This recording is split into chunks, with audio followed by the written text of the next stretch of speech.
أعوذ بالله من الشيطان الرجيم.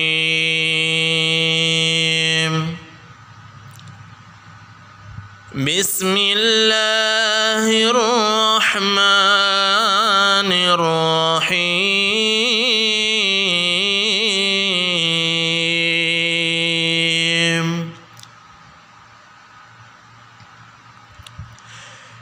إنا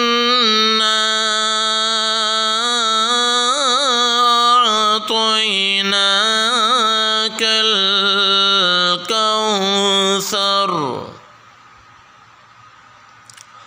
فصل لربك وانحر إن شانئك هو الأبتر.